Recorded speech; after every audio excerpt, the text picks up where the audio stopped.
ইন্নাল হামদালিল্লাহ নাহমাদুহু ওয়া নুসাল্লি আলা রাসূলিহিল কারীম আম্মা বাদ ফাউযু বিল্লাহি মিনাশ শাইতানির রাজীম বিসমিল্লাহির রাহমানির রহিম ইয়া আইয়ুহাল্লাযীনা আমানু কু আনফুসাকুম ওয়া আহলিকুম নারা وقال الله تعالى في مقام آخر يا أيها الذين آمنوا لا تلهكم أموالكم ولا أولادكم عن ذكر الله ومن يفعل ذلك فأولئك هم الخاسرون وقال رسول الله صلى الله عليه وسلم ألا كلكم راع وكلكم مسؤول عن رعيته সম্মানিত আজকের জুমার খুতবায় উপস্থিত মুসল্লি, প্রশংসা আল্লাহ সুবহানাহু ওয়া তাআলার নিমিত্তে যে মহান রব্বুল আলামিন আমাদেরকে এই পবিত্র জুমা মসজিদে পবিত্র জুমার সালাত আদায় করার উদ্দেশ্যে এখানে উপস্থিত হওয়ার তৌফিক দান করেছেন। আমরা সেই মহান স্রষ্টার শুকরিয়া জ্ঞাপনার্থে বলি আলহামদুলিল্লাহ। দরুদ ও সালাম বর্ষিত হোক বিশ্ব মানবতার মুক্তির দূত বিশ্বনবী জনাবে মুহাম্মদুর রাসূলুল্লাহ সাল্লাল্লাহু আলাইহি ওয়াসাল্লামের উপরে। আমরা সকলেই বলি আল্লাহুম্মা সাল্লি আলাইহি আল্লাহুম্মা বারিক আলাইহি আল্লাহুম্মা আমিন। সম্মানিত উপস্থিতি, পবিত্র কোরআন মাজিদের দুই জায়গা থেকে দুটো ছোট ছোট আয়াত পেশ করেছে এবং একটি হাদিসের অংশ পেশ করেছে। ইনশাআল্লাহ আয়াত এবং হাদিসকে সামনে রেখে আমার সংক্ষিপ্ত বক্তব্য শেষ করব। তবুও আমি স্পষ্ট করে দিই আমি আজকে কি বিষয় নিয়ে এখানে উপস্থিত হয়েছে। আমরা সাধারণত আলেম ওলামাদের কাছ থেকে পিতামাতার উপরে যে সন্তানের হক, এ কথা বারবার শুনি, অনেক বক্তব্য নয়াবস্তি আর এই চ্যানেল থেকে মানুষ উপকৃত হয়েছে। কিন্তু সাধারণত আমাদের আলোচনা কম সন্তানের প্রতি পিতামাতার কি হক আছে।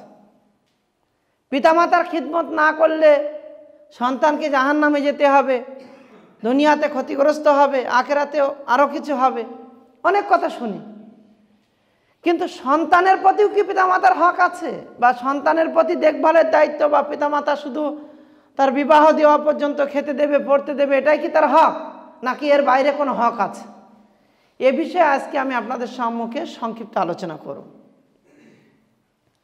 আল্লাহ চাইলে ধারাবাহিকভাবে আজকে আমার কাল রাত থেকে একটা বিষয় আমি নির্বাচন করেছিলাম যে অনলাইন দাওয়াতি প্ল্যাটফর্ম এর উপকারিতা। ইনশাআল্লাহ আল্লাহ চাইলে আমি আগামী 2-1 সপ্তাহের মধ্যেই সে বিষয়টা আপনাদের সম্মুখে পেশ করব। তবে আজকের দিনে আমি এই বিষয়টা খুব গুরুত্বপূর্ণ বলে মনে করছি, কারণ চারিদিকে আমাদের সন্তানদের প্রতিষ্ঠিত করার জন্য আমাদের বাপ মাদের যেমন চিন্তন, উচ্চ আকাঙ্ক্ষা, তেমনিভাবে বিভিন্ন প্রতিষ্ঠানওয়ালাদেরও অনেক আকাঙ্ক্ষা যে আমরা আপনাদের সন্তানদেরকে মানুষের মতো মানুষ করে দেব, অমুক করব তমুক করব, অনেক ডায়লগ, অনেক কিছু দেখতে পাচ্ছি। আর পিতামাতারাও চাইছে আমার ছেলেকে আমি ডাক্তার করব, মাস্টার করব, ইঞ্জিনিয়ার করব, দুনিয়াতে প্রতিষ্ঠিত হতে পারে এমন সব ব্যবস্থাপনাই আমি করব, যাতে আমার সন্তান মানুষের মতো মানুষ হয়, আমার বৃদ্ধ বয়সে যেন আমার সাহারা হয়। এর জন্য সন্তানকে যেটা করণীয় আমরা করব। সেই জন্য তড়িঘড়িই আমি মনে করেছি বিষয়টা নিয়ে একটু আলোচনা প্রয়োজন আছে। তাই পবিত্র কোরআন মাজিদের দুটো আয়াতের ব্যাখ্যা এবং সংক্ষিপ্ত আলোচনার মধ্যে আমার জুমার খুতবা শেষ করব ইনশাআল্লাহ। আমি একটি আয়াত পড়েছি খুতবায়ে মাসনুনার মধ্যে। সর্বপ্রথম আল্লাহ সুবহানাহু ওয়া তাআলা বলছেন, ইয়া আইয়ুহাল্লাযীনা আমানু কু আনফুসাকুম ওয়া আহলিকুম নারা। হে ঈমানদারেরা, হে ওই সমস্ত মানুষেরা তোমরা যারা ঈমান নিয়ে এসেছো, নিজেরা জাহান্নামের আগুন থেকে বাঁচো এবং তোমার আহল পরিবার যারা রয়েছে, সন্তান সন্ততি স্ত্রীরা রয়েছে, তাদেরকেও জাহান্নামের আগুন থেকে বাঁচাও। তাহলে এক নিজে বাঁচো জাহান্নামের আগুন থেকে, আর এক পরিবারকে জাহান্নামের আগুন থেকে বাঁচাও, সন্তান সন্ততিদেরকে জাহান্নামের আগুন থেকে বাঁচাও।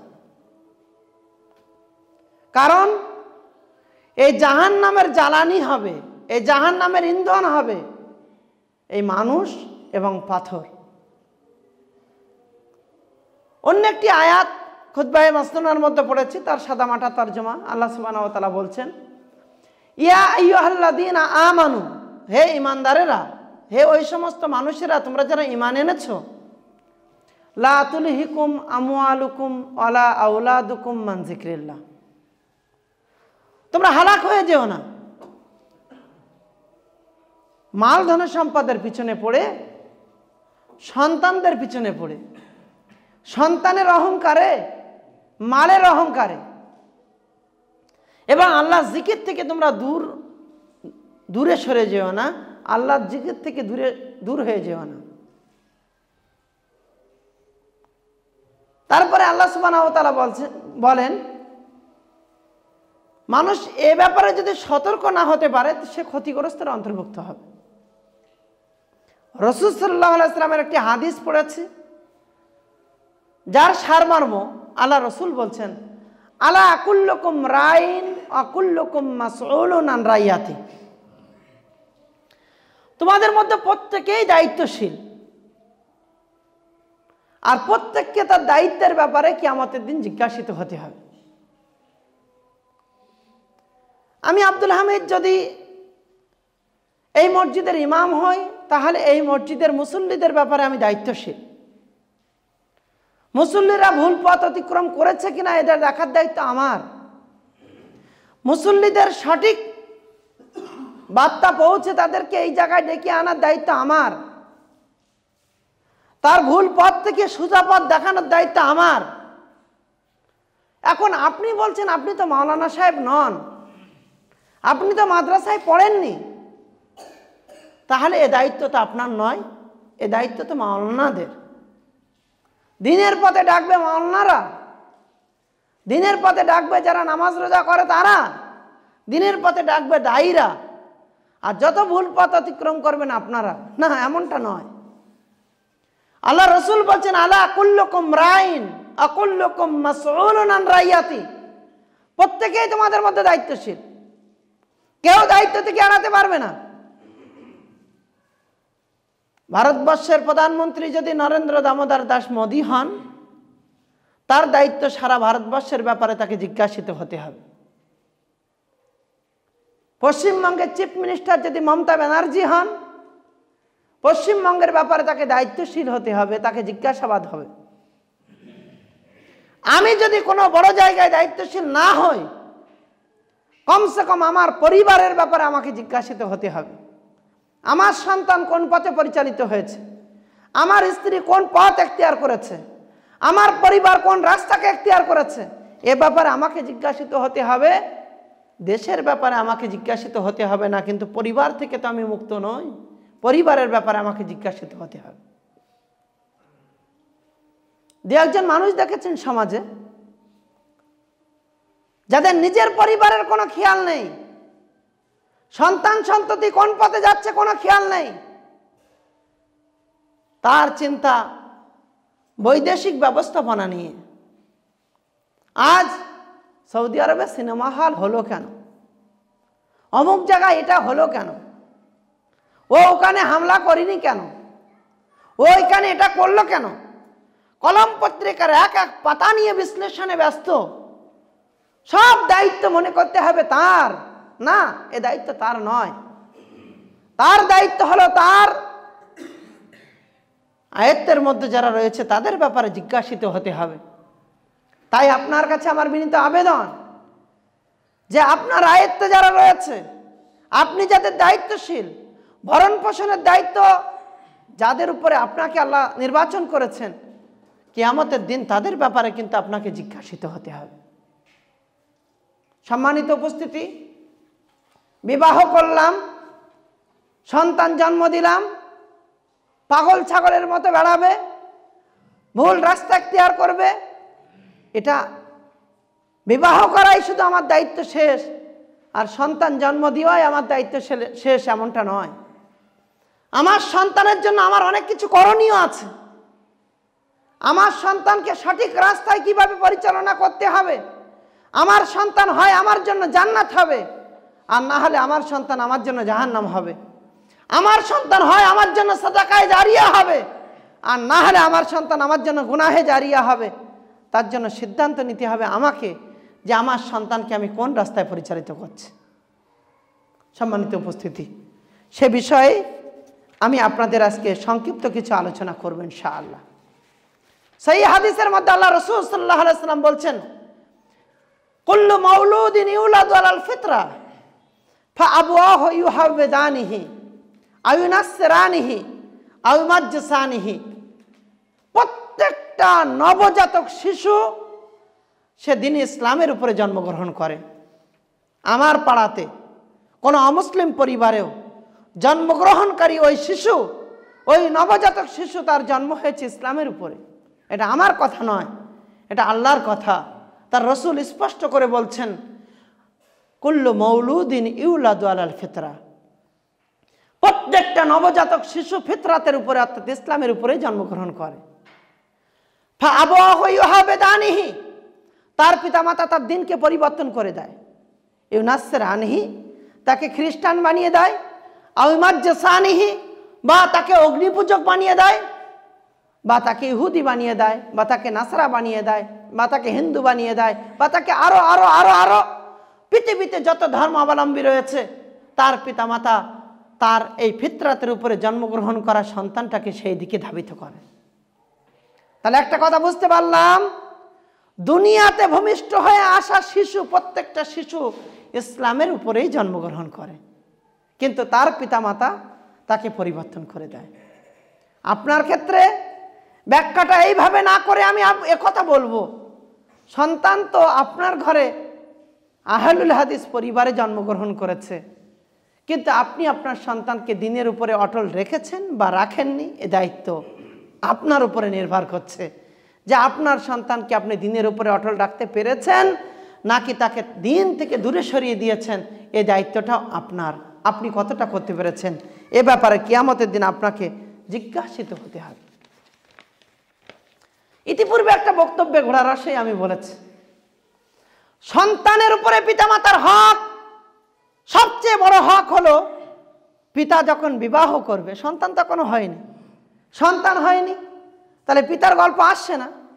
কিন্তু সন্তানের উপরে পিতামাতার সবচেয়ে বড় হক, পিতার সবচেয়ে বড় হক, পিতা সন্তানের লালন পালনের ক্ষেত্রে, দায়িত্ব পালনের ক্ষেত্রে পিতা বিবাহ করবে যখন, তখন একটা দিনদার মহিলাকে বিবাহ করবে, এটা সন্তানের পিতার উপরে সবচেয়ে বড় হক। সাধারণত আমরা বিবাহ করি চারটে গুণ দেখে। আল্লাহ রসুল বলছেন, তুনকাহুল মারআতু লি আরবাইন, লে মালেহা ওয়ালে জামালেহা ওয়ালে হাসাবেহা ওয়ালে দীনেহা ফাসফার বেজাতির দিন। সাধারণত বিবাহ করা হয় চারটে গুণ দেখে, তার মালধন সম্পদ দেখে, তার সৌন্দর্য দেখে, তার হাসাব নাসাব দেখে এবং তার দিনদারি দেখে। তার মালধন সম্পদ বলতে কি আমি অনেকটা পাবো এই জন্য? ভুল সিদ্ধান্ত। এখন তো এটাই করা হয়, বাবার একটা মেয়ে, আমি যদি এই মেয়েটা বিয়ে করতে পারি ওই সম্পদ সব আমার হবে। সেটা কিসের জন্য? দুনিয়ার জন্য, দুনিয়া পাবার জন্য। ভুল সিদ্ধান্ত, আপনি সঠিক বিশ্লেষণ বুঝতে পারেননি। মাল ধন সম্পদ যদি দিনের জন্য খরচ করবেন, আল্লাহর নবী জনাবে মুহাম্মদ রাসূলুল্লাহ খাদিজার সঙ্গে বিবাহ বন্ধনের আবদ্ধ হয়েছিলেন। খাদিজার মালধন সম্পদ ইসলামের জন্য বিলীন করেছিলেন। আপনি এমন আশা নিয়ে দিনের জন্য কিছু করবেন, সবচেয়ে বড় কথা যে সাহাবা کرامদের পদাঙ্ক অনুসরণ করে আমরা চলবো, যে সাহাবীরা আমাদের জন্য আইডিয়াল, যে সাহাবীরা আমাদের জন্য নমুনা, যাদের ব্যাপারে আল্লাহ সুবহানাহু ওয়া তাআলা বলছেন ফাইন আমানু বিমিসলি মা আমানতুম বি ফাকাদ ইহতাদাও, সেই সাহাবা کرامরা ইবাদত করতেন, আল্লাহ ভীরুতা তাদের মধ্যে ছিল। ইবাদত করার পর যদি সময় পেতেন তাহলে দুনিয়া করতেন। আমরা তাদের বিপরীত, আমরা দুনিয়া করার পর যদি সময় পাই তাহলে ইবাদত করি। সবচেয়ে বড় ভুল তো এখানে। সাহাবা کرامরা ইবাদতে মগ্ন থাকতেন, ইবাদত করার পর যদি সময় পেতেন তাহলে দুনিয়া করতেন। আর আমরা করি কি? দুনিয়া করি, দুনিয়া করার পর যদি সময় থাকে তাহলে ইবাদত করি। প্রথম পয়েন্টটাই তো ভুল। আমি এমন কোনো মেয়েকে নির্বাচন করলাম, তার অর্থ সম্পদ আমি দিনের জন্য খরচ করতে পারবো, এই আশা নিয়ে যদি আমি করি এটা আমার জন্য জায়েজ। ওয়ালে জামালেহা, তার সৌন্দর্য, কোনো সৌন্দর্য ওয়ালা নারী যদি থাকে তাকে বিয়ে করতে হবে, এটা ইসলামে আমাকে নির্দেশনা দেওয়া হয়েছে। কিন্তু তার সৌন্দর্যটা আমি বুঝবো কিভাবে? তার সৌন্দর্য দেখার জন্য তো অন্য কাউকে তো এই জায়েজের সূত্র দেওয়া হয়নি যে অন্য কেউ তার সৌন্দর্য দেখে আনন্দিত হবে।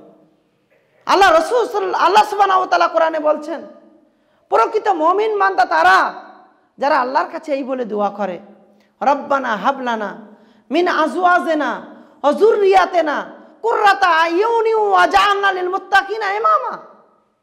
আমার সন্তান, আমার স্ত্রী আমার চোখকে শীতল করে দেবে, আমার সন্তান, আমার স্ত্রী, তাদেরকে দেখলে আমার চোখ ঠান্ডা হবে।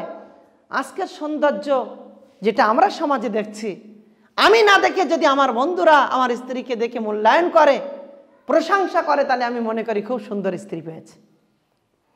আর দুনিয়া কুল্লুহা মাতাউন ও খায়রু মাতাইদ দুনিয়া আল মারাতুস সালিহা, দুনিয়াটা সবটাই ভোগ বস্তু, তার চেয়ে সবচেয়ে উত্তম সম্পদ হলো একটা নেককার মহিলা, নেককার স্ত্রী। আমার নেককার স্ত্রী হলো সবচেয়ে বড় সম্পদ। পৃথিবীতে সবচেয়ে দামি সম্পদ কি মানুষ বাইরে ফেলে রাখে? আপনার কাছে কোটি টাকা আছে, আপনি কোটি টাকা কি বাড়ির বাইরে ফেলে রেখেছেন না বাড়িতে গোপন করে রেখেছেন? আপনার কাছে সোনা আছে, আপনার কাছে হিরে আছে, আপনার কাছে মতি আছে, হিরেকে আপনি বাইরে ফেলে রেখেছেন, সোনাকে বাইরে ফেলে রেখেছেন, মতিকে বাইরে ফেলে রেখেছেন? যদি তাই না হয়, দুনিয়ার সবচেয়ে উত্তম সম্পদ, সবচেয়ে দামি সম্পদ হলো নেককার স্ত্রী। সে যদি সৌন্দর্য পরায়ণ হয় তাহলে তাকে কেন বাইরের লোককে দেখিয়ে তাদের চোখকে শীতল করছেন? এটাও তো সিস্টেম নয়। ওয়ালে হাসা বেহা, তৃতীয় নম্বর বিবাহ পন্থা যেটা দেখছি বা যা দেখে আমরা বিয়ে করি সেটা হলো হাসাব নাসাব দেখে। হাসাব নাসাব তার পরিবার থেকে উঠে গিয়েছে, এ সমাজে হাসাব নাসাব নেই। আগের দিনে যখন বিবাহ করতে যাওয়া হতো দেখা হতো তার পরিবার কেমন, তার দাদু কেমন ছিল, তার নানা কেমন ছিল, এ সব কিছু দেখে বিবাহ করা হতো। আল্লাহ রসুল বলছেন তাজাওয়াজু আল ওদুদ আল ওলুদ, তোমরা বিয়ে করো যে বেশি বেশি সন্তান জন্ম দেয়, যে বেশি বেশি স্বামীকে ভালোবাসে। বেশি স্বামীকে ভালোবাসে এটা শিখবো কোথার থেকে? লিভ টুগেদারের মাধ্যমে? আস্তাগফিরুল্লাহ, না। এটা তার আমি মাকে দেখব, তার পরিবারকে দেখব, তার হাসাব নাসাবকে দেখব। এমনিভাবে যদি দেখে আমি এগিয়ে যেতে পারি আমি সাকসেস হব। আজকে হাসাব নাসাব নেই, শুধু চামড়া দেখে বিবাহ করছেন, ফলাফল এটা হচ্ছে পরকিয়া, সংসারে অশান্তি। যত খারাপির মূল হলো এগুলো। তার অন্যতম কারণ ইসলাম থেকে সরে গিয়ে বিভিন্ন রাস্তা ইখতিয়ার করেছি, তাই আজকে এই করুণ অবস্থা। ওয়ালে দিন, হ্যাঁ দিনদারি, এই দিনদারিকে দিনদারি বলার পর আল্লাহ রসুল বলছেন ফাসফার বেজাতিদ দিন, তোমরা দিনদারিকে অগ্রাধিকার দাও, দিনদারিকে অগ্রাধিকার দাও। যদি দিনদারিকে অগ্রাধিকার না দাও তারিবাতি আদাক, তোমার হাত মাটির সঙ্গে মিশে যাক, এটা ভৎসনা স্বরূপ বলা হয়। সম্মানিত উপস্থিতি, বক্তব্যের বিষয় অনেক লম্বা, কিন্তু আমার একটা বিষয় যদি থেকে যায় তাহলে মূল বিষয় থেকে আমি সরে যাব। আপনাদের উদ্দেশ্য বলছি, তাহলে আমাকে স্ত্রী চয়ন করতে হবে ভালো, তারপরে ভালো সন্তানের ব্যাপারে আল্লাহর কাছে আকাঙ্ক্ষা করতে হবে। ইব্রাহিম আলাইহিস সালাম বৃদ্ধ বয়সে আল্লাহর কাছে দোয়া করছিলেন এই মর্মে, রব্বি হাবলি মিনাস সালিহিন, হে আল্লাহ আমাকে নেক সন্তান দান করো। কিন্তু আজ আমরা মনে করি ওর ভাইয়ের দুটো বাচ্চা, আমার বাচ্চা নেই, আমার দুটো মেয়ে, ওর ভাইয়ের দুটো ছেলে, তো এই ভাইয়ের ছেলেরা তো আমার জমিতে ভক্ষণ করবে। আমি বলছি আল্লাহ, আমার স্ত্রী বলছে আল্লাহ বাতি জ্বালানোর মতো জাহাই একটা দাও, এই জমি যেন আর ভাইপোরা কেড়ে না নেয়, তাই বাতি জ্বালানোর মতো আমার বাড়িতে জাহাই একটা দাও। এটা কি দোয়া চাওয়ার মাধ্যম? বৃদ্ধ বয়সে ইব্রাহিম আলাইহিস সালাম এই দোয়া চেয়েছিলেন, জাকারিয়া এই দোয়া চেয়েছিলেন, অন্যান্য নবীরা এই দোয়া চেয়েছিলেন। তাদের দোয়ার ভঙ্গিমা ছিল, ভাষা ছিল রব্বি হাবলি মিনাস সালিহিন, হে আমার প্রভু আমাকে দান করো নেক সন্তান, এমন নেক সন্তান যে নেক সন্তান আমার জন্য জান্নাত হবে, এমন নেক সন্তান যে আমার চোখকে শীতল করবে, এমন নেক সন্তান যার নেতৃত্ব আমার জন্য জান্নাতে পৌঁছানোর ব্যবস্থাপনা হবে। সম্মানিত উপস্থিতি, এবারে আসি সন্তান বিবাহের পরে আরও কিছু সিস্টেম রয়েছে যেগুলো আমি বলতে গেলে মূল বক্তব্য থেকে সরে যাব। তাই আমি সন্তান যখন জন্মগ্রহণ করেছে তারপর থেকে তার কিছু দায়িত্বের কথা স্মরণ করাতে চাই। আল্লাহ রাসূল সাল্লাল্লাহু আলাইহি সাল্লাম বলছেন, আবু রাফে বলছেন, রাআইতু রাসূলুল্লাহ সাল্লাল্লাহু আলাইহি সাল্লাম আযানা ফি উযুনিল হাসান ইবনে আলী। আল্লাহ নবী সাল্লাল্লাহু আলাইহি সাল্লাম আলীর ছেলে হাসানের কানে আজান দিয়েছিলেন। যখন কোনো সন্তান জন্মগ্রহণ করবে তার কানে আজান দিতে হবে। বাবারা এমন অবস্থা, দিনদারি থেকে এতটা দূরে, সেখানে কোনো মাওলানা সাহেব না পেলে, কোনো বুজুর্গ না পেলে, দাদু না থাকলে পরক্ষণে যখন জিজ্ঞাসা করা হয় তখন বলে আজান দেওয়া হয়নি, ওখান তো কেউ ছিল না, তাই আজান দেয়নি। আমি একজন মুসলিম বাবা হিসাবে আমার সন্তানের জন্মের ওখানে যখন আমি উপস্থিত ছিলাম, ন্যূনতম আজানটা আমি বাপ হিসাবে শিখতে পারিনি।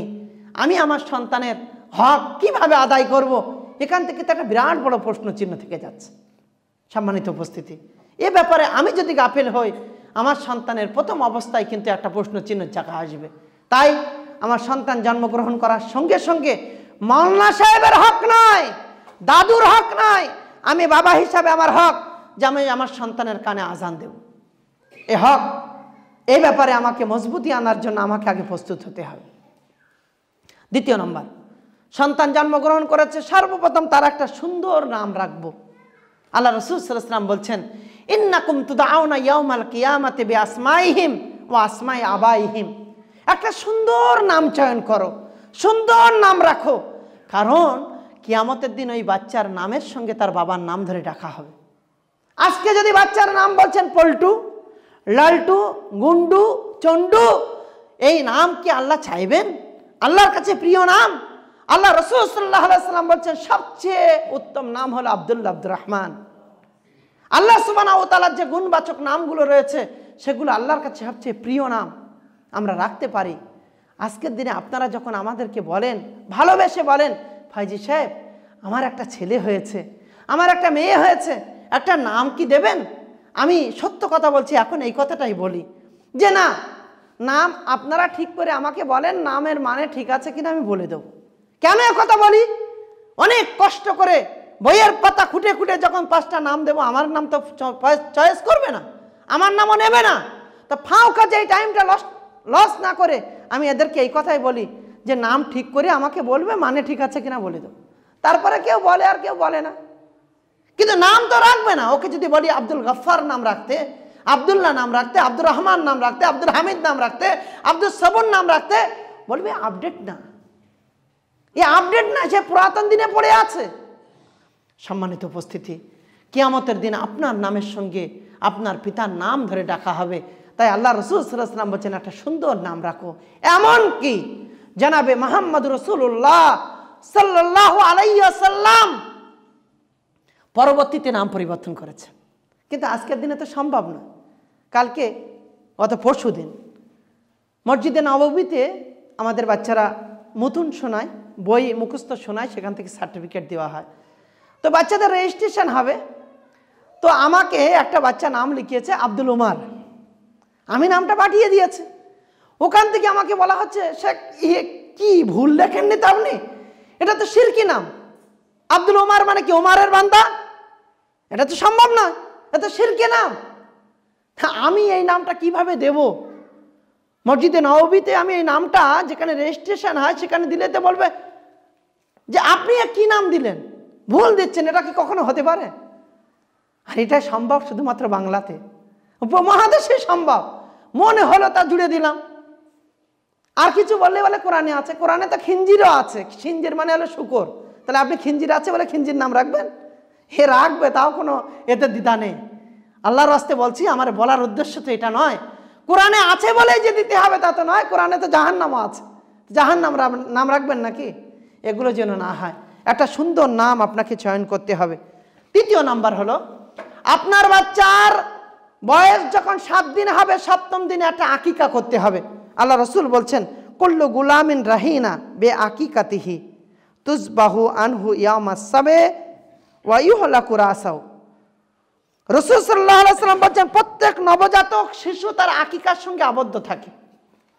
অতএব আল্লাহ সুবহানাহু ওয়া তাআলার কাছে বন্ধক থাকে, আকিকা দিয়ে সেটাকে ছাড়াতে হয়। অতএব বাচ্চা যখন 7 দিন বয়স হবে তার নামে আকিকা দাও এবং তার মাথাটা মুন্ডন করো, নেড়া করো। অন্য হাদিসের মধ্যে এসে আল্লাহ রসুল বলছেন, হিয়া আকিকাতান লিয-যাকার ওয়া হিয়া আকিকাতুন লিল-উনসা। যদি ছেলে হয় তাহলে 2টো ছাগল দাও, যদি মেয়ে হয় তাহলে 1টা ছাগল দাও।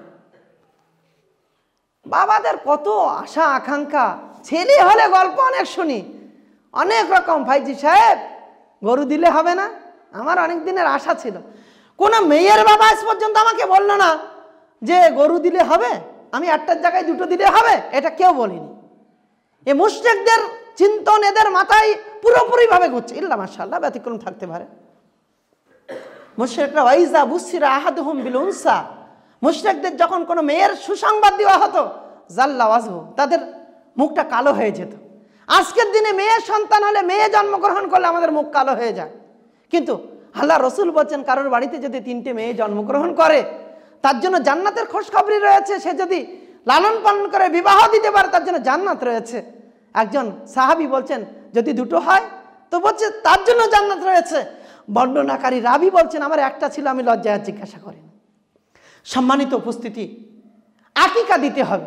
আকিকা, আল্লাহ নবীর জামানায় গরু ছিল, উট ছিল, কোনোদিন গরু বা উট দিয়ে আকিকা দেওয়া হয়েছে এটা জানা নেই। অতএব ছাগল, দুম্বা, ভেড়া ইত্যাদি দিয়ে আপনি আকিকা দিতে পারেন, আকিকা দেন। যদি ছেলে হয় 2টো দেবেন, মেয়ে হলে 1টা দেবেন। যদি আপনি পাচ্ছেন না, 1টা দেওয়ার ক্ষমতা রাখেন, পবিত্র কোরআন মাজিদে আল্লাহ বলছেন, লা ইউকাল্লিফুল্লাহু নাফসান ইল্লা উসাহা। আল্লাহ তাআলা কারোর উপরে জবরদস্তি চাপান না। অতএব আপনি জানেন না, আপনি পাচ্ছেন না, দিতে হবে না। কিন্তু যখন পাচ্ছেন তখন বাড়াবাড়ি করার কোনো কারণ নেই, যতটুকু নির্দেশনা অতটুকু করেন। এখন আপনার অনেক বেশি ইচ্ছা, তো সেক্ষেত্রে একটা করেন না, 10টা গরু জবাই করে গ্রামের লোক খাইয়ে দেন, আমার অসুবিধা কোথায়? আমি কেন বলতে যাব? তবে এটাকে শরিয়াতের সঙ্গে জুড়বেন না। ছাগল বাদ দিয়ে গরু, আর 1টার জায়গায় 2টোর জায়গায় 1টা, এই শরিয়াতকে নিয়ে খেলা করবেন না, এর থেকে বেঁচে চলুন। এটা নিয়ে আপনাকে নির্দেশনা দেওয়া হয়েছে, আপনাকে কাজ করতে হবে। সাদাকা করা, 4র্থ নম্বর পয়েন্ট হলো, ওই বাচ্চার মাথা মুন্ডন করে সে চুল সম পরিমাণ সাদাকা করতে হবে। আজকের দিনে ডাক্তারবাবুরা বলছেন যে চুল এত তাড়াতাড়ি মুন্ডন করা যাবে না। ঠিক আছে, তার কাছ থেকে পরামর্শ নেন। কোনো ক্ষতি যদি হয়, ক্ষতির সম্ভাবনা যদি থাকে, লা জারারা ওয়ালা জিরারা, নিজে ক্ষতিগ্রস্ত হইও না, অন্যকে ক্ষতিগ্রস্ত করো না। ঠিক আছে, আমি একটা আন্দাজ করে নিয়ে সাদাকা করে দিলাম, বা পরবর্তী ক্ষেত্রে যখন আমি মুন্ডন করলাম একটা আন্দাজ করে আমি সাদাকা করে দিলাম, বা এমনি তার নামে কিছু সাদাকা করা, এটা সেই হাদিস দ্বারা প্রমাণিত এবং বাচ্চার উপর এটা আমার হক। 5ম হলো খাতনা করা, মুসলমানি দেওয়া। আক্কা রাসূলুল্লাহ সাল্লাল্লাহু আলাইহি সাল্লাম আনিল হাসান আল হুসাইন ও খাতানা হুমা বিসাবআতি আইয়াম। হাসান আর হুসাইনের আকিকা করেছিলেন এবং 7 দিনে তাদেরকে খাতনা করেছিলেন, মুসলমানি দিয়েছেন 7ম দিনে। আমি 7ম দিনে আপনাকে দিতে বলছি না, যদি এখানে সিস্টেম না থাকে বা সেই ভয়ে ভীত হন বা মনে করছেন যে ছোট বাচ্চা কিভাবে সম্ভব, আপনি পরে দেন, কিন্তু এটা আপনার উপরে হক, আপনি এটা করবেন। এরপরে বাচ্চা সবে মাত্র বলতে শিখেছে, সর্বপ্রথম যে শব্দ আপনাকে বাচ্চার শেখাতে হবে সেটা হলো তৌহিদের পরিভাষা, আল্লাহু আকবার, লা ইলাহা ইল্লাল্লাহ। আগে পাপা নয়, আগে ড্যাড নয়, আগে মাম্মা নয়, আগে অন্যান্য কিছু নয়। সর্বপ্রথম যে শব্দ বাচ্চাকে শেখাতে হবে, আমার দায়িত্ব যেটা, সেটা হলো তৌহিদের পরিভাষা শেখাতে হবে। আল্লাহ রাসূল সাল্লাল্লাহু আলাইহি সাল্লাম বলছেন, হে বৎস, আমি তোমাকে কয়েকটি বাক্য শেখাতে চাই। তুমি আল্লাহর অধিকারের হেফাজত করবে, আল্লাহ তোমার হেফাজত করবেন। তুমি আল্লাহর অধিকারের হেফাজত করবে, তুমি তাকে সর্বদা সামনে পাবে। যখন কোনো কিছু চাইবে তখন আল্লাহর কাছে চাইবে, আর যখন সহযোগিতা চাইবে তখন আল্লাহর কাছেই চাইবে। আর জেনে রাখো, যদি পুরো জাতি যদি তোমার কোনো উপকার করার জন্য একতাবদ্ধ হয়, কোনোদিন তোমার কোনো উপকার করতে পারবে না। একমাত্র তিনিই উপকার করতে পারেন। কেউ যদি ক্ষতি করতে একতাবদ্ধ হয়, তারপরেও ক্ষতি করতে পারবে না। একমাত্র তিনিই যদি মনে করেন তাহলে ক্ষতি করতে পারেন। অতএব এক আল্লাহর উপরে, একত্ববাদের উপরে, তৌহিদের উপরে তোমরা বিশ্বাস অর্জন করো। ছোট বাচ্চার ব্রেনে আজ থেকে ঢোকাতে হবে। 7ম নম্বর হলো কোরআন শিক্ষা দিতে হবে। এর আগে প্রায় হয়তো 6-7 মাস হয়েছে বা তার বেশি হতে পারে, আমি আপনাদের মসজিদে একটা বক্তব্য দিয়েছিলাম মক্তব শিক্ষার ব্যাপারে, যেখানে আমি বলতে চেয়েছিলাম এই কথা, আজকেও তারই পুনরাবৃত্তি করছে। আপনার বাচ্চা ডাক্তার হোক, এ ব্যাপারে ইসলামের কোনো নিষেধাজ্ঞা নেই। আপনার বাচ্চা মাস্টার হোক, ইঞ্জিনিয়ার হোক, ইসলামের কোনো নিষেধাজ্ঞা নেই। কিন্তু আপনার বাচ্চা যদি ইসলামের মৌলিক শিক্ষাটা শিখতে না পারে, ইসলামের নির্দেশনা শরিয়াতের মূল শিক্ষাটা শিখতে না পারে, তাহলে আপনি ব্যর্থ। আপনি একজন ব্যর্থ বাবা। আপনার সন্তানের হক সঠিকভাবে পুরো না করার জন্য কিয়ামতের দিন আপনাকে জিজ্ঞাসিত হতে হবে।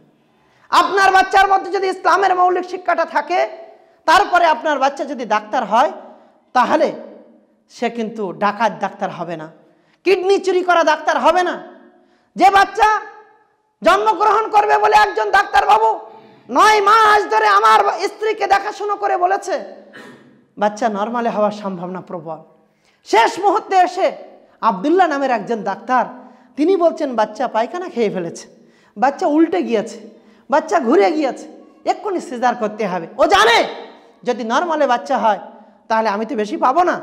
যদি আমি এই গল্প করি যে বাচ্চা নোংরা খেয়ে ফেলেছে, বাচ্চা ঘুরে গিয়েছে, তখন যদি আমি বলি এখানে সব কিছু ঠিক করে রাখতে হবে, রেডি করে রাখতে হবে, অক্সিজেন রেখে দিতে হবে, এমন কিছু ব্যবস্থাপনা করে যদি এখন বলে 50,000 দিতে হবে, তো দিতে বাধ্য। ইসলামের ন্যূনতম মৌলিক শিক্ষা যদি কোনো সন্তানের মধ্যে থাকে, তাহলে সে এই কাজটা করতে পারবে না। সে যদি হালালকে হালাল বলে জানে, যদি হারামকে হারাম বলে জানে, ইসলামের বিধিবিধান যদি জানে, এই মৌলিক শিক্ষাটুকু তার মধ্যে থাকে, জনাবে মুহাম্মদ রাসূলুল্লাহর আদর্শ যদি তার মধ্যে থাকে, সে কোনোদিন এই কাজটা করতে পারবে না। সে আপ্রাণ চেষ্টা করবে মানব জাতির কল্যাণের জন্য। তার সঙ্গে তো রয়েছে তার দুনিয়া, সেই দুনিয়াতেও তো কোনো রকম তার ঘাটতি হবে না। সম্মানিত উপস্থিতি, এর জন্য জরুরি আপনার বাচ্চাকে কোরআনের শিক্ষা দিতে হবে। সর্বপ্রথম যে শিক্ষা, সে শিক্ষা হলো কোরআনের শিক্ষা। হতভাগা এখানে উপস্থিত অনেক বাবা আছে যারা নিজেরা কোরআন জানে না। জানেন না, কি বলবেন আল্লাহর কাছে গিয়ে? অনেক জায়গায় দুঃখ করে আমি বলি, যারা কোরআন জানে না তাদের বিরুদ্ধে আল্লাহর নবী কিয়ামতের দিন সুপারিশ করবে, আল্লাহ এই বান্দা কোরআন শিখেনি, আমি এর বিরুদ্ধে তোমার কাছে সাক্ষ্য প্রদান করছি। আল্লাহর সাক্ষ্য যদি আপনার বিরুদ্ধে পড়ে যায়, রসুলের সাক্ষ্য যদি আপনার বিরুদ্ধে পড়ে যায়, আপনি খুব ভালো জায়গায় থাকবেন মনে করছেন? আল্লাহ সুবহানাহু ওয়া তাআলা কোরআনে বলছেন, ওমান আরাযা আন যিকরি ফাইন্না লাহু মাঈশাতান দানকা।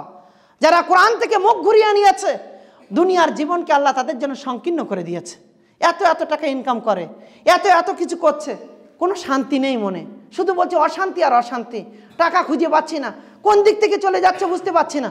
এটা আপনার দোষ না, এটা আল্লাহর মার আপনার উপরে, আল্লাহর উপর থেকে মার পড়েছে আপনার উপরে। আল্লাহ বলছেন ওমান আরাযা আন যিকরি ফাইন্না লাহু মাঈশাতান দানকা। যারা আল্লাহ জিকির কোরআন থেকে মুখ ঘুরিয়ে নেবে, আল্লাহ তার দুনিয়ার জীবনকে সংকীর্ণ করবে। অনাহশুরুহু ইয়াউমাল কিয়ামাতি আমা। কিয়ামতের দিন তাকে অন্ধ করে ওঠানো হবে, অন্ধ করে ওঠানো হবে। আপনাকে অন্ধ করে ওঠানো হলে খুব ভালো জায়গায় থাকবেন না। আল কোরআন হুজ্জাতুন লাক ওয়া আলাইক। কোরআন হয় আপনার পক্ষে সাক্ষ্য দেবে, আর না হয় কোরআন আপনার বিপক্ষে সাক্ষী দেবে। দুটোর মধ্যে একটা তো আপনার জন্য হবে। এখন কোরআন আপনার পক্ষে সাক্ষী দেবে না আপনার বিপক্ষে সাক্ষী দেবে, তার জন্য বিবেচনা আপনি করবেন। বুকে হাত দিয়ে বলবেন যে আপনি কোরআন পড়েননি, তাও কোরআন আপনার পক্ষে সাক্ষী দেয় যদি তো দেবে, আমার অসুবিধা কোথায়? তাই আপনাকে বলি, কমসে কম নিজে পেরেছেন না পেরেছেন এখন থেকে চেষ্টা করতে হবে। আর সন্তানদের ব্যাপারে 100% সন্তান পড়ুক কিডজি স্কুলে, সন্তান পড়ুক কেজি স্কুলে, সন্তান পড়ুক আরও কোনো কনভেন্ট স্কুলে, সন্তান পড়ুক না আরও কোনো বড় স্কুলে, কোনো আপত্তি নেই। কিন্তু সন্তানকে ইসলামের এই মৌলিক শিক্ষাটা দেওয়া বাধ্যতামূলক, শরিয়াতের ন্যূনতম শিক্ষাটা দেওয়া বাধ্যতামূলক। আল হালাল বাইয়িনুন ওয়াল হারাম বাইয়িনুন। হালাল স্পষ্ট, হারাম স্পষ্ট, বাইনাহুমাল মুশতাবিহাত, তার মাঝখানে রয়েছে কিছু সন্দেহজনক জিনিস। আল্লাহ রসুল সেখানেও বলছেন যে তোমরা এর থেকে বিরত থাকবে, কারণ সন্দেহজনক জিনিস মানুষকে হারামের দিকে নিয়ে যায়। আমার সন্তানকে যেন হালালটা বোঝাতে পারি, সন্তানকে যেন হারামটা বোঝাতে পারি, এতটুকু শিখলেই যথেষ্ট হয়ে যাবে। তোমাদের মধ্যে সবচেয়ে উত্তম ব্যক্তি সেই খায়রুকুম মান তাআল্লামাল কোরআন ওয়া আল্লামা, যে কোরআন শিখলো আর অন্যকে শেখালো, সেই হলো সবচেয়ে উত্তম। আদব ও শিষ্টাচারের শিক্ষা দিতে হবে। আমি আর বাড়াচ্ছি না, সবাই ঘড়ির দিকে তাকাচ্ছেন, আমভাবেই দেরি হয়ে যায়, আমি এর জন্য ক্ষমা চেয়ে নিচ্ছি। আদব ও শিষ্টাচার শিক্ষা দিতে হবে, আদর স্নেহ ভালোবাসা দিতে হবে। সন্তানকে সবসময় বকাঝকা করে তাকে নিজের কাছ থেকে দূরে সরিয়ে দিলে হবে না।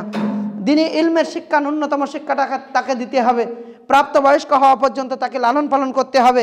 যখন সন্তানের বয়স হয়ে যাবে আর কোনো দেরি না করে তাকে বিবাহ দিতে হবে। সন্তানের জন্য ন্যূনতম তাকে রাস্তায় ফেলে দিলে হবে না, তাকে সক্ষম করে তুলতে হবে। এই জায়গায় দাঁড়িয়ে আপনার জন্য দুটি কথা, এটাই আমার শেষ কথা। সুন্দর করে বলা যেত, কিন্তু জুমার খুতবায় এসব বিষয় এত বিস্তারিত আলোচনা করা সম্ভব নয়। সম্মানিত উপস্থিতি, আজকে অনেক বাবা তার সন্তানকে নিয়ে গর্ব করে, তার সন্তানকে নিয়ে বিরাট গর্ব করছে। সন্তানকে যে শিক্ষা দিয়েছে, সন্তান কিভাবে দাঁড়িয়ে প্রস্রাব করবে সেই শিক্ষাটুকুই সে পেয়েছে। আল্লাহ সুবহানাহু ওয়া তাআলাকে ভুলিয়ে দেওয়ার শিক্ষাটা অর্জন করিয়েছে। আমি দু জায়গায় বলেছি, আজকে তৃতীয় জায়গায়। আমি একজন বাবাকে দেখেছি, অনেক বড় বড় দাড়ি, অনেক পরেশগার মানুষ, অনেক পরেশগার, আমার জানা মতে অনেক অনেক পরেশগার। সেই বাবা আমাকে ডেকেছিলেন যে আমার মেয়ের বিয়েটা আপনি পড়াবেন। আমি গিয়েছিলাম বিয়ে পড়াতে। আমি গিয়ে, যার বিয়ে তিনিও একজন এমডি ডাক্তার, আর যার সঙ্গে বিয়ে হচ্ছে তিনিও একজন এমডি ডাক্তার। আমার মনে হয়েছিল যে ইসলামের হর্ষই তাদের মধ্যে আছে বলে আমার জানা নেই, কিন্তু বাবা অনেক পরেশগার, অনেক পরেশগার, অনেক পরেশগার। ওই দিন শুধু আফসোসের সুরে একটা বাক্য, একটা শব্দ, ভুল করে ফেলেছে, ভুল হয়ে গিয়েছে, আর হয়তো ফিরতে পারবো না। বাবা হিসাবে আমি ব্যর্থ। সম্মানিত উপস্থিতি, ভুল করার পরে কিন্তু আর আফসোস করেও কোনো লাভ হবে না। যদি রাস্তা ভুলে যান, সন্তানকে কনভেন্ট স্কুলেও দিয়েছেন, যেখানে আল্লাহ সুবহানাহু ওয়া তাআলাকে ভোলানোর শিক্ষা দেওয়া হবে, এটাও জানছেন, পরেক্ষণে আবার বড় হওয়ার পর বলছেন ঘুরিয়ে আনবো। মসজিদের ইমাম সাহেবকে ডেকে এনে আমি একবার কোরআন পড়িয়ে দেবো, 100 টাকা করে দিয়ে কোরআন পড়িয়ে দেবো, আর দিয়ে আমি আমার বাচ্চাকে সঠিক দিনের উপরে রেখে নেব। অসম্ভব, ভুল ভেবেছেন। আপনি বাবা হিসাবে একদিন আপনার নিরাশা ছাড়া কিছুই হবে না, এর জন্য আপনি প্রস্তুত থাকেন। আজ অনেক বাবারা তার বাচ্চা ভাইরাল হওয়ার জন্য বিভিন্ন রকম ভিডিও করছে। শুধু নয়া বস্তিয়া নয়, শুধু মাসিয়া নয়, শুধু বেনা নয়, শুধু ঘোড়ারাস নয়, প্রত্যেকটা গ্রামে ভাইরাস ঢুকে পড়েছে। বলছে এতগুলো ভিউয়ার্স, এতগুলো ভিউ। সন্তান বাবাকে বলছে চাচা, আর অমুককে বলছে অমুকের ছেলে, আর দুইজন মিলে ভাইরাল হওয়ার জন্য প্রাণপণ চেষ্টা করে যাচ্ছে। কেন আমরা কি হাদিস পড়িনি? সন্তান, নেক্সট সন্তান যদি পিতামাতার জন্য দোয়া করে, সেই দোয়া তার কবরে পৌঁছাবে। নেক্সট সন্তানের যদি আজ এই অপকর্ম যদি তার থেকে নিষেধ করে আমি না যেতে পারি, নেক্সট সন্তানের ভুল পথে ছেড়ে যদি যায়, একদিকে যদি নেক্সট সন্তানের দোয়া কবুল হবে, সাদাকায়ে জারিয়া হবে, এই আশা করেছিলাম, তাহলে সন্তানের এই অপকর্মটা কি আমার জন্য গুনাহে জারিয়া হবে না? কি বলছেন? প্রত্যেকটা বাবা তার বাচ্চাকে নিয়ে গর্ব করছে, আমার ছেলে ভিডিও করে, এত এত ভিউয়ার্স। কি ভিডিও করছে আপনার সন্তান? সাদাকায়ে জারিয়ার ভিডিও নাকি সমাজকে গোমরা করার ভিডিও? এ ব্যাপারে যদি আপনি বাবা হিসাবে এখনো সতর্ক না হন, তাহলে পুণ্যটাই আপনার জন্য গুনাহে জারিয়া হবে। তার জন্য আপনি প্রস্তুত থাকেন। সন্তান জুয়ার আসরে বসছে, সন্তান যত রকম টিকিট কাটার ব্যবস্থাপনা বা অপকর্মের জায়গা রয়েছে, বেহায়াপনা বেলাল্লাপনার জায়গা রয়েছে, লম্পটের সঙ্গে আপনার সন্তানের ওঠা বসা, আপনি একবারও ভাবছেন যে আপনার সন্তান কোথায় আছে? বাড়ির থেকে পড়তে বেরিয়েছে, কোথায় গিয়েছে, কোথার থেকে আসছে? আপনি বাবা হিসাবে আপনার এটা দায়িত্ব কর্তব্য নয়? আপনি জিজ্ঞাসা করবেন না? মেয়েদের ব্যাপারে হলো কোনো চিন্তা নেই, মনে করছেন যে একদিনের আনন্দ, তো বিবাহের ব্যাপার স্যাপার হলো একদিন তোর ভাইয়ের সঙ্গে একটা আনন্দ করবে, ওর ভাইয়েরদের সঙ্গে যাবে। কুমারিত্ব নষ্ট হতে কি একদিন লাগে না 2 মিনিট লাগে? সে ব্যাপারে আপনি বাবা হিসাবে কি উত্তর আল্লাহর কাছে দেবেন? কোনোদিন কি ভেবেছেন? আরো কঠিন করে বলা যেত। সম্মানিত উপস্থিতি, সন্তানের ব্যাপারে যদি এখনো সজাগ না হন তাহলে মনে রাখবেন আল্লাহ সুবহানাহু ওয়া তাআলা তার নবীকে বলেছিলেন, ওয়া আনজির আশিরাতাকাল আকরাবিন, আপনি আপনার আত্মীয় স্বজন, আপনার প্রতিবেশী সবাইকে ভয় দেখান। পরিবার পরিজনের ব্যাপারে কিয়ামতের দিন কিন্তু আমাকে জিজ্ঞাসিত হতে হবে। আমার সন্তানের উপরে আমার হক আছে, সেই হকটা যদি পালন না করতে পারি কিয়ামতের দিন কিন্তু আমি এই কাঠগড়ায় দাঁড়াবো, আর আমার সন্তান আমার জাহান্নামে যাওয়ার কারণ হতে পারে। চাইবেন কেউ জাহান্নামে যেতে? যদি না চান, আল্লাহর রাস্তায় আমি অনুরোধ করে বলছি, সন্তানের ব্যাপারে সজাগ হন। সন্তানকে অনেক বড় উচ্চশিক্ষায় শিক্ষিত করেন, কিন্তু সন্তানকে পবিত্র কোরআন মাজিদের শিক্ষা, ইসলামের মৌলিক শিক্ষা আমি একবারের জন্য বলছি না ঘোড়ারস মাদ্রাসায় পড়ান, 12 বছর ধরে ওখানে পড়বে তারপরে ডাক্তার করবেন, না, একবার আমি বলছি না। 1 বছর পড়ান, কোরআনের মৌলিক শিক্ষাটা দেন, শরিয়াতের ন্যূনতম শিক্ষাটা দেন, হালাল আর হারাম বোঝান, তারপরে তাকে ডাক্তার করান। দেখবেন ইনশাআল্লাহ আপনার বাচ্চা অত তাড়াতাড়ি সঠিক পথ থেকে বিচ্যুত হবে না। আর সর্বশেষ, আপনি যদি সঠিক রাস্তায় না থাকেন তাহলে আপনার বাচ্চা যখন তখন বিভ্রান্ত হবে, ফিতনার মধ্যে পড়বে, সঠিক রাস্তা থেকে বিচ্যুত হবে, এটাই স্বাভাবিক। তাই আপনার কাছে অনুরোধ করছি, সন্তানের লালন পালনের সঙ্গে নিজে সঠিক রাস্তায় থাকুন। দেখবেন ইনশাআল্লাহ সন্তানের হক আদায় হবে, সন্তান আপনার জন্য সাদাকায়ে জারিয়া হবে, সন্তান আপনাকে জান্নাতে নিয়ে যাবে। আল্লাহ যেন তৌফিক দান করে, আমিন। হে আল্লাহ, আমরা আমাদের সন্তানকে যেন সঠিকভাবে লালন পালন করতে পারি, এই তৌফিক দান করা, আমিন। হে আল্লাহ, আমাদের সন্তানকে আমাদের জন্য সাদাকায়ে জারিয়া করা, আমিন। হে আল্লাহ, আমাদের ওই দোয়াকে কবুল করো যে দোয়াটা নবীরা করেছিলেন, রব্বানা হাবলানা মিন আজওয়াজিনা ওয়া যুররিয়াতিনা কুররাতা আয়ুনি ওয়াজআলনা লিল মুত্তাকিনা ইমামা। হে আল্লাহ, তুমি আমাদের প্রত্যেককে কবুল করো। আমাদের সন্তানদের ভুল আমাদের জন্য যেন অকল্যাণ না হয়, তার জন্য আমরা যদি আয়াতের বাইরে চলে গিয়েছে আমরা দোয়া করছি, আল্লাহ আমাদের সন্তানদেরকে আল্লাহ তুমি হেদায়েত দান করো, সঠিক রাস্তায় ফিরে আসার তৌফিক দান করো, আমরা যেন সঠিক রাস্তার উপরে অটল থাকতে পারি, আল্লাহ তৌফিক দান করো, আমিন। আল্লাহ তুমি আমাদের প্রত্যেককে কবুল করো, আমিন। হে আল্লাহ, এই বক্তব্য যত মানুষ শুনছে আমাদের সকলকে সঠিক বুঝার তৌফিক দান করো, আমিন। এবং আমরা সেই মোতাবেক যেন আমল করতে পারি, আল্লাহ তৌফিক দান করো, আমিন। রব্বানা তাকাব্বাল মিন্না ইন্নাকা আনতাস সামিউল আলিম ওয়া তুব আলাইনা ইন্নাকা আনতাত তাওয়াবুর রহিম। সুবহানা রাব্বিকা রাব্বিল ইজ্জাতি আম্মা ইয়াসিফুন। আসসালামু আলাল মুরসালিন। আলহামদুলিল্লাহি রাব্বিল আলামিন।